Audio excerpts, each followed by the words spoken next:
برادران اسلام، حاضرین مسجد، السلام علیکم ورحمۃ اللہ وبرکاتہ۔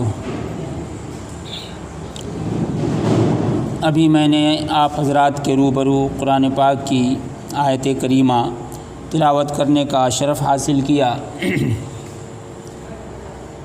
اسی آیت کریمہ سے متعلق گزشتہ جمعوں سے یہ بات چلی آ رہی ہے،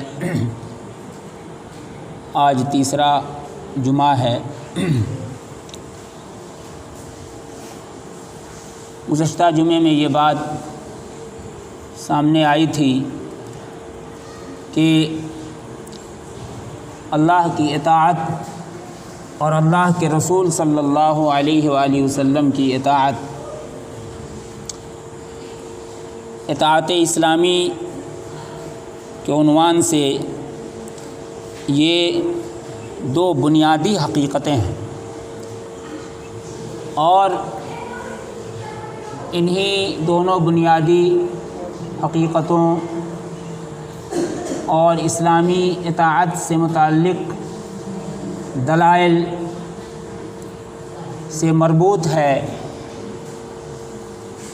اولو الامر کی اطاعت۔ اولو الامر جو اصحاب امر ہیں، حکم والے ہیں، ان کی بھی اطاعت منسلک ہے، اٹیچ ہے اور مربوط ہے اللہ کی اطاعت اور اللہ کے رسول صلی اللہ علیہ وآلہ وسلم کی اطاعت سے۔ اطاعت کے معنی فرما برداری کے ہوتے ہیں، حکم ماننے کے ہوتے ہیں۔ سب سے پہلا حکم جس کی فکر کرنی ہے ہم کو، آپ کو، سب کو، وہ اللہ کا حکم ہے۔ اللہ سب سے بڑا ہے۔ ہم اور آپ کہتے ہیں اللہ اکبر، اللہ سب سے بڑا ہے، سب سے بڑا ہے۔ ایک تو یہ ہے کہ اللہ بہت بڑا ہے، اللہ عظیم، اللہ بہت بڑا ہے، بہت ہی بڑا ہے۔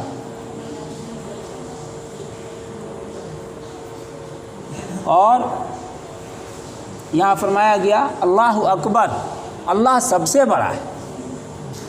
ہم جب نماز کے لیے تکبیر تحریمہ کہہ کر ہاتھ باندھتے ہیں تو ہم کہتے ہیں اللہ اکبر، اللہ سب سے بڑا ہے۔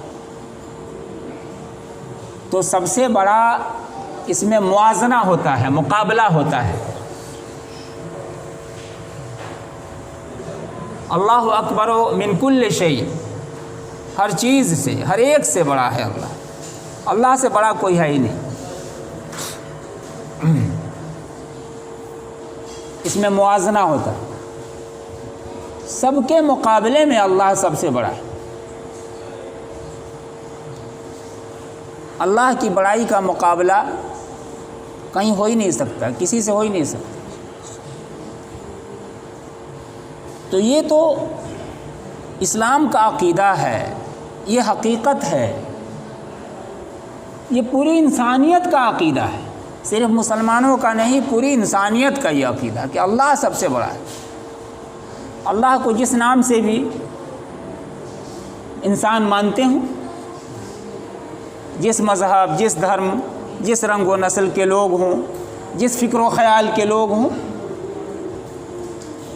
جس نام سے بھی اللہ کو مانتے ہوں، اس ایک ہستی کو، اس ایک ذات پاک کو جو سب سے بڑی ذات پاک ہے، جو خالق ہے، جو مالک ہے، جو رازق ہے، سب کچھ اسی کا ہے، اس کو سب مانتے ہیں، جس نام سے بھی مانتے ہوں۔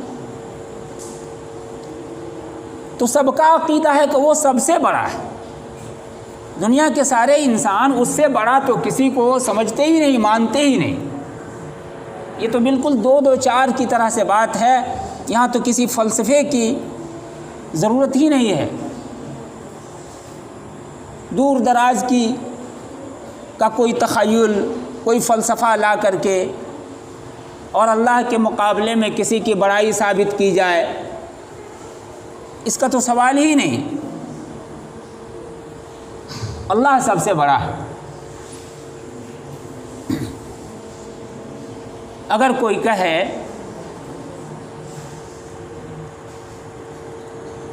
کہ نبی پاک صلی اللہ علیہ وآلہ وسلم کا مقام نہایت ہی عظیم الشان ہے، اور نبی صلی اللہ علیہ وآلہ وسلم کی ذات پاک نہ ہوتی، آپ کی ہستی نہ ہوتی، تو ہم اللہ کو نہیں جانتے، اللہ کی توحید کو نہیں جانتے۔ گزشتہ جمعے میں بات آئی تھی، اللہ کی صفات کو ہم نہیں جانتے، عظیم الشان صفات کو ہم نہیں جانتے، تو خدا نہ خواستہ کوئی کہے کہ اللہ سے بڑھ کر تو ہمارے لیے نبی صلی اللہ علیہ وآلہ وسلم ہو گئے نا، کہ آپ ہی کے ذریعے سے تو ہم نے اللہ کو جانا۔ جیسے ہمارے دوسرے قومی بھائی لوگ کہتے ہیں کہ گووند سے پہلے گرو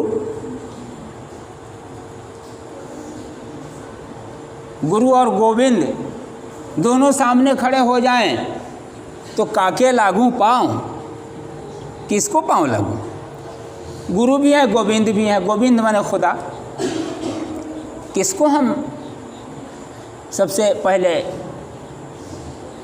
ہم آدر کریں یا پوجا کریں، عبادت کریں؟ تو ان کا فلسفہ ہے، فلسفہ دور کی کوڑی لاتے ہیں، کہتے ہیں کہ گووند کو تو گرو نہیں بتایا نا، تو گرو نہیں ہوتے تو گووند کہاں ہم جانتے، تو سب سے پہلے گرو ہی کو پاؤں لگیں گے، اس کے بعد گووند کو بولتے ہیں۔ ان کو یہ نہیں معلوم ہے کہ وہ جو گفتگو کر رہے ہیں وہ پوجا کی بات ہو رہی ہے، وہ عبادت کی بات ہو رہی ہے، یا ادب اور احترام ہی کی بات صحیح؟ سوال یہ پیدا ہوتا ہے کہ گرو نے کیا سکھایا ہے؟ گرو نے ضرور بتایا ہے گووند کے بارے میں، خدا کے بارے میں گرو نے بتایا ضرور، نبی نے بتایا ضرور، رسول نے بتایا ضرور، اللہ کی شان کے بارے میں، اللہ کی صفات کے بارے میں، اللہ کی عظمت کے بارے میں، اللہ کی بڑائی کے بارے میں نبی نے ہی بتایا ہے ہم، ورنہ ہم اللہ کی توحید کو نہیں جانتے تھے۔ تو اس کا کیا مطلب ہے؟ نبی نے یہ بھی بتایا ہے کہ پوجا اللہ کی مت کرنا، ہماری ہی کرنا۔ کیا نبی نے یہی بتایا ہے کہ اللہ سے بڑھ کر کے ہمارا ادب اور ہمارا احترام کرنا؟ کیا نبی نے یہی بتایا ہے کہ اللہ کے احترام سے پہلے اور بڑھ کر کے پہلے تم ہمارا احترام کر لینا، اس لیے کہ سیڑھی یہی ہے، ادھر ہی سے تم گئے ہو، پہلے اسٹیپ پہ چڑھنا اور اس کے بعد دوسرے اسٹیپ پہ، پھر تیسرے پہ، چوتھے پہ؟ یہ عقلی فلسفہ بگاڑتے ہیں لوگ، یہ عقلی فلسفے ہیں۔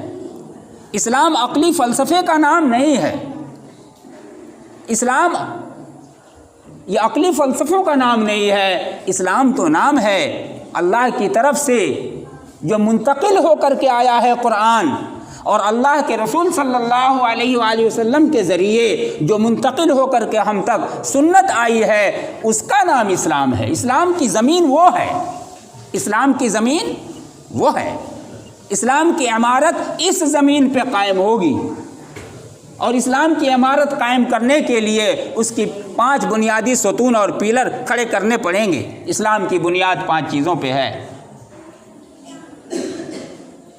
کیا نبی اور رسول نے یہی بتایا ہے؟ نبی رسول نے یہ نہیں بتایا ہے کہ اللہ کو چھوڑ کر میری عبادت کرنا، یا اللہ کے پہلے میرا احترام کرنا، نہیں۔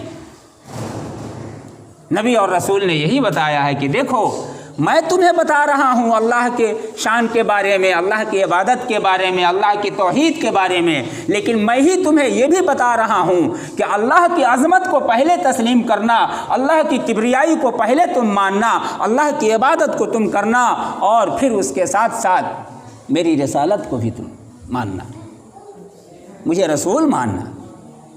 ایک رسول کا جو ادب ہونا چاہیے، ایک رسول کا جو احترام ہونا چاہیے، ایک رسول کی جو اطاعت ہونی چاہیے وہ تم کرنا، لیکن پہلی اطاعت جو تمہیں کرنا ہے وہ اللہ کی کرنا ہے۔ یہ نقل ہوتا ہوا آیا ہے۔ اسلام نام ہے منقولات کا، اسلام معقولات کا نام نہیں ہے۔ ہاں یہ اور بات ہے، یہ حقیقت ہے کہ حقیقی معقولات جو ہیں، معقولات جو ہیں، علم کی جو چیزیں ہیں، عقل کی جو چیزیں ہیں، عقل سلیم کی جو باتیں ہیں، قلب سلیم کی جو باتیں ہیں، وہ عین اسلام کے مطابق ہیں اور اسلامی منقولات کے عین مطابق، اور اسلامی منقولات جو ہیں وہ معقولات کے عین مطابق ہیں، حقیقی معقولات کے مطابق ہیں۔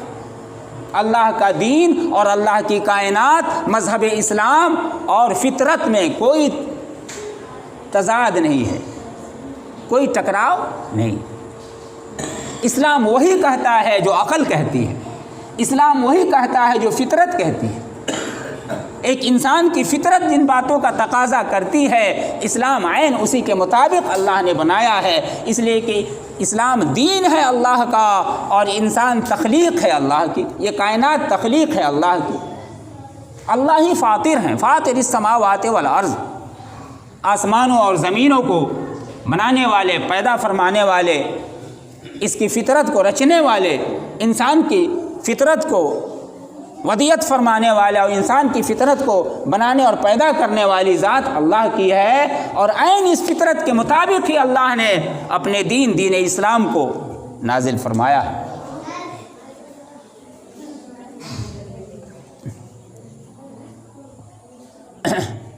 شیخ شرف الدین یحییٰ منیری رحمۃ اللہ علیہ کے مکتوبات میں ایک حدیث درج کی گئی، اس میں میں نے پڑھا، غالباً حضرت اویس قرنی رحمۃ اللہ علیہ کے بارے میں اس میں لکھا ہوا ہے کہ نبی صلی اللہ علیہ وآلہ وسلم نے اللہ کی طرف رجوع فرمایا کہ اے اللہ، میرے تمام صحابہ نے مجھ کو دیکھا، میرے صحابہ نے مجھ کو دیکھا، لیکن اویس قرنی مجھ سے بے حد محبت کرتے تھے، وہ مجھے نہیں دیکھ پائے، انہیں صحابیت کا شرف حاصل نہیں ہوا، وہ مجھے نہیں دیکھ پائے، وہ میری زیارت نہیں کر پائے، اویس قرنی مجھے دیکھ نہیں پائے۔ تو اللہ کی طرف سے فرمایا گیا، اے میرے حبیب صلی اللہ علیہ وآلہ وسلم، جس نے آپ کو دیکھا تو میرے ہی لیے دیکھا، اور جس نے آپ کو نہیں دیکھا اس نے بھی میرے ہی لیے نہیں دیکھا۔ اگر تمام صحابہ نے آپ کو دیکھا ہے تو آپ کے دیکھنے کا مقصد آپ کو دیکھنا نہیں تھا، بلکہ آپ کو دیکھنے کا مقصد میری خوشنودی اور میری رضا کو حاصل کرنا تھا۔ اور اویس قرنی اگر آپ کو نہیں دیکھ سکے کسی مجبوری سے، کسی وجہ سے، والدہ کا واقعہ وہ بتاتے ہیں نا، ان کی والدہ ان کی خدمت کرتے تھے، وہ جس کی وجہ سے نہیں حاضر ہو پائے تھے،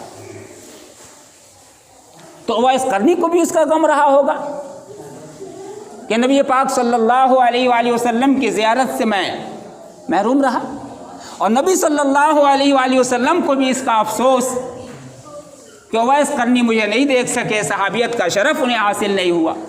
اور اویس قرنی کا مقام اتنا بلند ہے کہ نبی صلی اللہ علیہ وآلہ وسلم حضرت عمر فاروق رضی اللہ تعالی عنہ کو وصیت فرماتے ہیں کہ تم اویس سے ملنا، اویس سے جا کر ملاقات کرنا، اور میری امت کے لیے ان سے دعا کرانا، میری امت کے لیے ان سے دعا کرانا۔ تو پیارے نبی صلی اللہ علیہ وآلہ وسلم اگر گزارش فرما رہے ہیں کہ صحابی سے کہ اویس سے ملنا جا کر کے اب میری امت کے لیے اویس سے دعا کرانا، تو اس کا کیا مطلب ہے؟ نبی سے اویس کا مقام بڑھ جاتا ہے کیا؟ نبی سے اویس کا مقام بڑھ جاتا ہے کیا؟ نہیں بڑھتا ہے۔ کیا عمر فاروق رضی اللہ عنہ سے اویس قرنی کا مقام بڑھ جاتا ہے کیا؟ نہیں بڑھتا ہے۔ یہ انداز ہے، ایک طریقہ ہے، ایک اسلوب ہے اویس قرنی رحمۃ اللہ علیہ کے مقام اور مرتبے کو بیان کرنے کا اور بتانے کا۔ ہرگز یہ مقصد نہیں ہے کہ عمر فاروق رضی اللہ عنہ جو صحابی رسول ہیں ان سے مرتبہ بڑھ گیا اویس قرنی کا کہ حکم ہو رہا ہے کہ جائیے ان سے ملیے، اور امت کے لیے ان سے دعا کرانے کی بات کہی جا رہی ہے، نبی صلی اللہ علیہ وسلم سے مرتبہ نہیں بڑھا۔ تو اللہ کی طرف سے یہ فرمایا گیا، اے میرے حبیب، اگر کسی نے آپ کو دیکھا تو میری ہی خاطر دیکھا ہے نا، میری رضا کے لیے نا، اور جو نہیں دیکھ پایا تو وہ بھی میری ہی رضا کے لیے۔ تو جنہوں نے دیکھا ان سے بھی میں راضی ہوا، اور اویس نے نہیں دیکھا تو اویس سے بھی میں راضی ہوا۔ جی کہنا یہاں یہ ہے مجھے کہ اصل جو ہستی ہے وہ اللہ پاک کی ہے، وہ اللہ پاک کی۔ یہ دو دو چار کی طرح سے ہے، اس میں کسی فلسفے کی ضرورت نہیں کہ صاحب ایسا ہوا تو ان کا مقام بڑھ گیا کہ نہیں بڑھ گیا، اور ویسا ہوا تو ان کا نہیں، ایسا ویسا کی کوئی بات نہیں ہے، یہاں تو کسی فلسفے کی ضرورت ہی نہیں ہے۔ یہ تو حق ہے، حقیقت ہے، یہ صرف مسلمانوں کے نزدیک نہیں ہے، دنیا کے تمام انسانوں کے نزدیک۔ گرو نے ضرور بتایا گوبند کے بارے میں، لیکن گرو نے یہ نہیں بتایا کہ جب دونوں کا سامنا ہو جائے تو گوبند کو الگ ہٹا دینا، میرے ہی پرنام کرنے لگنا۔ کہاں بتایا ہے گرو نے؟ کس گرو نے یہ بتایا؟ وہ کیسا گرو ہے؟ تو کسی گرو نے ایسا نہیں بتایا، لیکن لوگ اپنے سے گڑھتے ہیں اپنی عقلی طور پر۔ اور کیسی عقل کی بھی قسمیں ہیں، ایک ہے عقل سلیم ہے، قلب سلیم ہے، اور ایک ہے وہ عقل جو شیطان کے قابو میں جاتا ہے اور پتہ نہیں کہاں کہاں اس کو لے جاتا ہے، شیطانی عقل ہے۔ قسم قسم کے عجیب عجیب شیطان وسوسے ڈال کر کے اور اس کو دین سے ہٹا کر کے کہاں لے کر کے چلا جاتا ہے۔ جی خانہ کعبہ کا لوگ ننگا طواف کرتے تھے پہلے، اس کی بھی مثالیں ملتی ہیں، ننگے طواف کرنے والوں کی بھی مثال ملتی ہے زمانے جاہلیت کے اندر۔ تو ان سے پوچھا جاتا ہے ننگے کیوں طواف کرتے ہو؟ یہ اللہ کا گھر ہے، خانہ کعبہ شریف ہے۔ تو وہ کہتے تھے ہمارے جسم کو جو اللہ نے بنایا ہے تو یہ تو ان کا بنایا ہوا ہے، بالکل پاک صاف ٹھیک ٹھاک ہے، اور اوپر سے جو ہم کپڑا پہنے ہوئے ہیں یہ تو انسانوں کا بنایا ہوا ہے، طرح طرح کی آلودگیوں سے ملوث ہے، طرح طرح کی آلودگیوں سے یہ ملوث ہے۔ کیسے کیسی چیزوں سے یہ لت پت ہے، اس کے بنانے میں کس کی نیتیں خراب ہوئی ہوں گی، اور کس نے کس کا حق مارا ہوگا، اور کس نے کیا کیا ہوگا۔ اس لباس کو تو انسانوں کا بنایا ہوا ہے، انسانوں نے جس چیز کو بنایا ہو وہ کھاٹی بالکل کہاں ہو سکتا ہے، اس میں کہیں نہ کہیں آلودگی تو ہوگی، ضرور ہوگی۔ اور ہم اللہ کے گھر میں جا رہے ہیں طواف کرنے کے لیے، ہم تمام آلودگیوں کو ہٹا کر کے باہر کر دیتے ہیں، اس کے بعد ہم جا کے طواف کرتے ہیں۔ یہ فلسفہ تھا ان کا، یہ فلسفہ تھا ان کا۔ شیطان نے ان کی عقل میں یہ پٹی پڑھائی تھی۔ اللہ نے قرآن پاک کے سورہ اعراف میں فرما دیا، دیکھو شیطان تمہیں ننگا کرتا ہے، اللہ تو تمہیں لباس پہناتا ہے، اللہ تو تمہیں لباس پہناتا ہے۔ آدم و حوا کو ننگا کس نے کر دیا؟ آدم و حوا کو اللہ نے نہیں ننگا کیا، اللہ نے تو جنت کا لباس پہنایا تھا۔ شیطان نے وسوسہ ان کو ڈالا، اور اس وسوسے میں جب پڑ گئے تو اس شیطانی وسوسے کی وجہ سے وہ لباس ان کے بدن سے اتر گئے۔ اور وہیں سورہ اعراف میں اللہ نے انسانوں کو بتا دیا، دیکھو یاد رکھنا، جو روڈ پہ ننگے گھومتے ہیں، مرد ہوں یا عورت ہوں، اور فیشن جس چیز کو سمجھتے ہیں، ننگے گھوم کر کے اپنے جسم کو اوریاں کر کے اور دکھا کر کے اور اس کو ظاہر کر کے جو فیشن اس کو سمجھتے ہیں، روڈ پہ گھومتے ہیں، اللہ کو یہ پسند نہیں ہے۔ یہ شیطان نے ننگا کیا تھا۔ آدم اور حوا کو ننگا ہونے کا سبب شیطان بنا تھا۔ آج بھی تم کو روڈ پہ اگر فیشن کے نام پہ ننگا کر کے کوئی جو نکال رہا ہے، جو فلسفہ نکال رہا ہے، یہ شیطانی فلسفہ ہے، یہ انسانی فلسفہ نہیں ہے، یہ رحمانی فلسفہ نہیں ہے، یہ عقل سلیم کی بات نہیں ہے، یہ تو شیطانی عقل کی بات ہے۔ تو قسم قسم کے فلسفے گڑھتا ہے۔ تو بتایا کہ انبیاء علیہم الصلاۃ والسلام نے، پیروں نے، مرشدوں نے، ولیوں نے، صحابہ کرام رضوان اللہ علیہم اجمعین نے، اہل بیت کرام نے، اساتذہ کرام نے، سب نے یہی سبق دیا ہے کہ اللہ اکبر، اللہ سب سے بڑا ہے۔ ہاں اللہ کے ساتھ ساتھ، اللہ کے بعد، اللہ کے ساتھ ساتھ رسول پاک صلی اللہ علیہ وآلہ وسلم کا مقام ہے، مرتبہ ہے، اطاعت ہے۔ اطیعوا یا ایھا الذین آمنوا اطیعوا اللہ واطیعوا الرسول واولی الامر منکم۔ پہلی اطاعت جو ہوگی وہ اللہ کی ہوگی، اسی لیے کلمے میں نے عرض کیا تھا بتایا رسول اللہ صلی اللہ علیہ وآلہ وسلم نے ضرور کہ لا الہ الا اللہ کیا ہے، لیکن جب کلمے کی ترتیب آئے گی مقصد لا الہ الا اللہ ہے، اس لیے ترتیب ایسی رہے گی لا الہ الا اللہ محمد الرسول اللہ صلی اللہ علیہ وآلہ وسلم۔ تو سب سے پہلے اللہ کی اطاعت اور ساتھ ساتھ اللہ کے رسول صلی اللہ علیہ وآلہ وسلم کی اطاعت، اور یہاں بھول اور چوک کا کہیں کوئی امکان نہیں ہے۔ لیکن تیسری جو اطاعت آتی ہے وَأُولِي الْأَمْرِ مِنْكُمْ، وہاں بھول اور چوک کا امکان ہے۔ پوری امت میں سب سے بڑا مرتبہ حضرت ابوبکر رضی اللہ عنہ کا ہے۔ یہاں تک فرمایا گیا ہے کہ انبیاء علیہ السلام کے بعد اگر کسی کا مرتبہ سب سے بڑا ہے تو وہ سیدنا حضرت ابوبکر صدیق رضی اللہ عنہ ہیں۔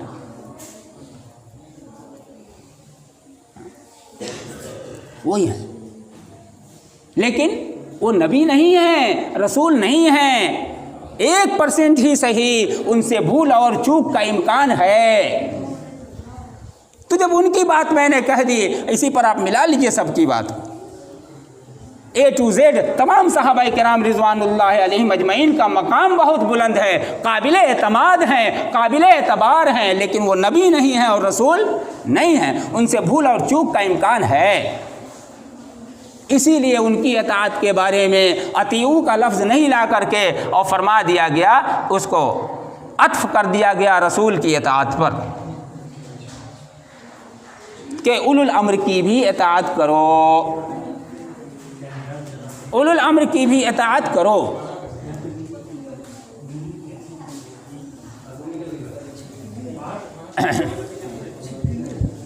کپڑے سے کسی کا کیا چیز ہے، کپڑے سے پکڑ لیجئے، ہاں گرگٹ ہے وہ سب باہر پھینک دیجیے جی، بس 2 منٹ اور جو ہے۔ میرے بھائیوں، یہ آیت کریمہ اس پہ تفصیلی گفتگو ہو رہی ہے، اور بہت دھیان سے آپ سنیں، اللہ کی توفیق سے انشاءاللہ ہر جمعے میں کوشش کریں، حاضر ہونے کی کوشش کریں۔ دیکھیے، میں نے عرض کیا تھا تفصیلی گفتگو ہوگی انشاءاللہ اولو الامر پہ۔ آج بہت سارے فرقے، بہت سارے مسلک، سنی مسلک، شیعہ مسلک، دیوبندی مسلک، بریلوی مسلک، وہابی مسلک، اہل حدیث مسلک، سلفی مسلک، غیر مقلد مسلک،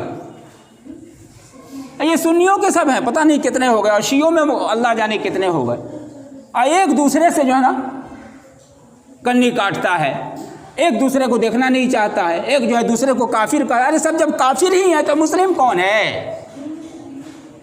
ایک فرقہ دوسرے فرقے کو کافر کہتا ہے اور وہ اس کو کافر کہتا ہے، تو مسلمانوں کے سارے فرقے ہی جب کافر ہو گئے تو ہندوؤں کو تو پہلے ہی سے تم کافر کہتے ہو، کرسچنوں کو تو پہلے ہی سے کافر کرتے ہو، یہودیوں کو تو پہلے ہی سے پھر مسلمان کون ہے؟ اللہ کی جنت خالی رہے گی کیا؟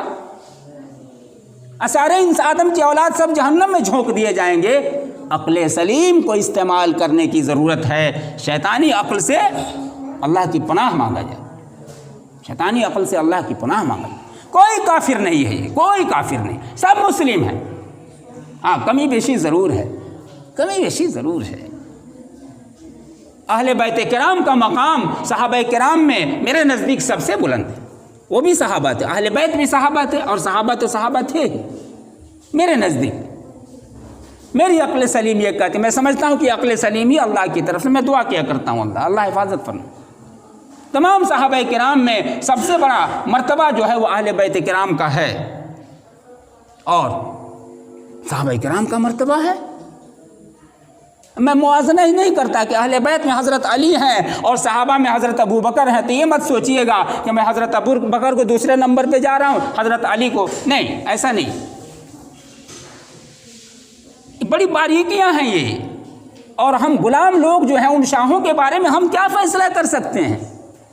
کیا کر سکتے ہیں فیصلہ؟ شاہوں کا فیصلہ گدھا کیا کر سکتے ہیں؟ شہنشاہوں کی مجلس لگی ہوئی ہو،